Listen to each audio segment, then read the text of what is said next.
Hello everyone and welcome back to the Aether Hub. I'm Simon, bringing you the lore of MTG. As you know, this is the season of giving, and nothing says that better than our classic series, the 25 Cards of Christmas.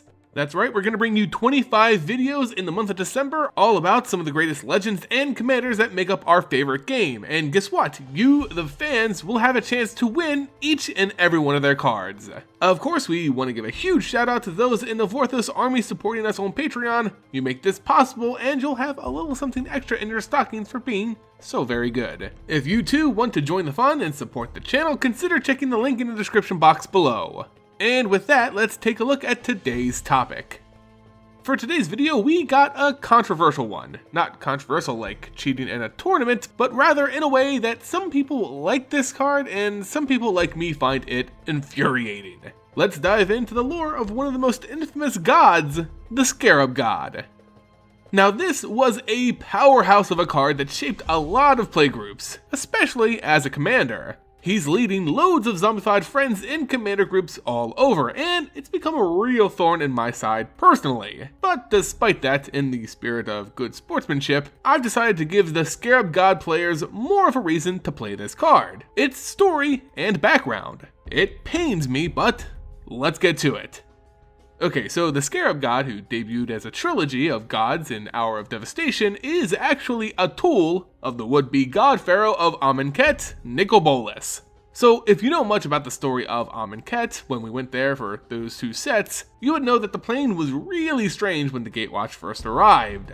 It's a desert world that is almost totally barren of life, that is, aside from one single city. Anything that dies comes back as a zombie, which can be used by the city as servants, or you'll just be eaten if you're outside the protective city limits. It's seemingly a natural magic throughout the plane. It's just a part of life here.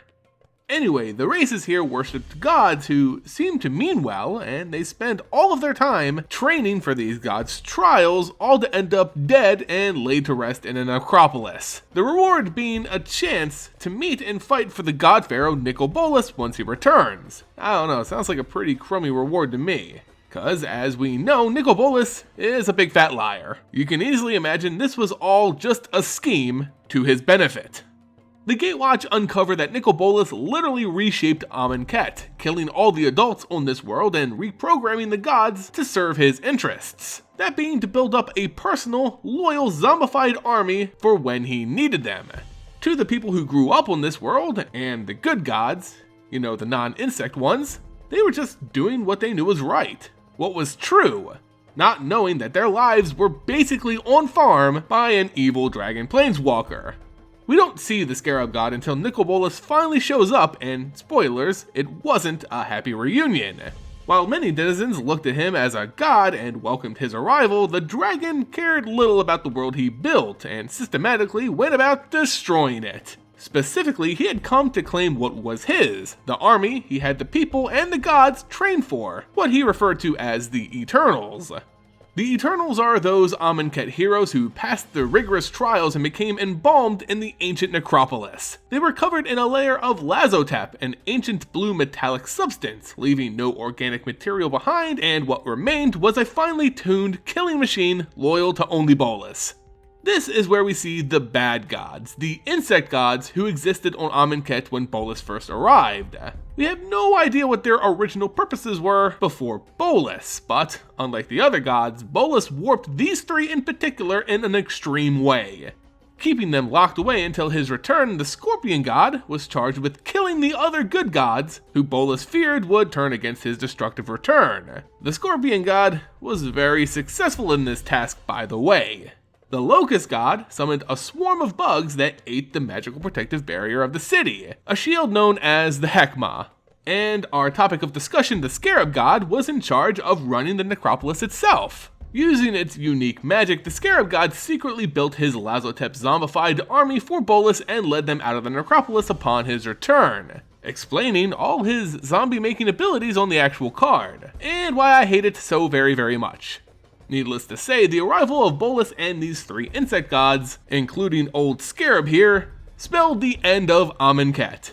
We can only speculate on what the Scarab God's purpose was before the arrival of Bolas, but with its unique magic, it wouldn't be hard-pressed to assume that the Scarab God was responsible for this latent zombifying effect on Amonkhet itself. Maybe it was responsible for bringing the dead back all along, helping the denizens with the Anointed, who served as laborers for the living. But that's just a guess. As a commander though, one thing is certain. I hate it and it makes me upset. But no judging if you play this, I just think you're a bad person.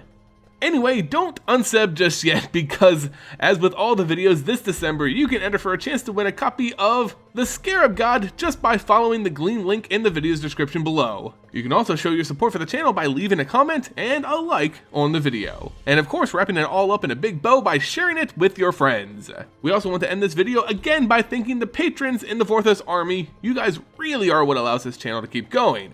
Thank you all so much for watching, and we'll see you next time here on the Aether Hub. See ya! Thanks so much for watching our latest video here on the Aether Hub. Our channel only exists thanks to fans like you and those who've joined the Vorthos army over in Patreon. Many thanks to our latest supporters, David Coulterman, Peter Jadalrab, Anton Thorne, Daniel Vincent, and Marcirio Pajeo. Welcome to the Vorthos army! The same goes for all of the lore legends that you see in the credits, the supporters who make this channel possible. As always, thanks so much for watching today. I'm Carolyn Page, and you are the Vorthos Army.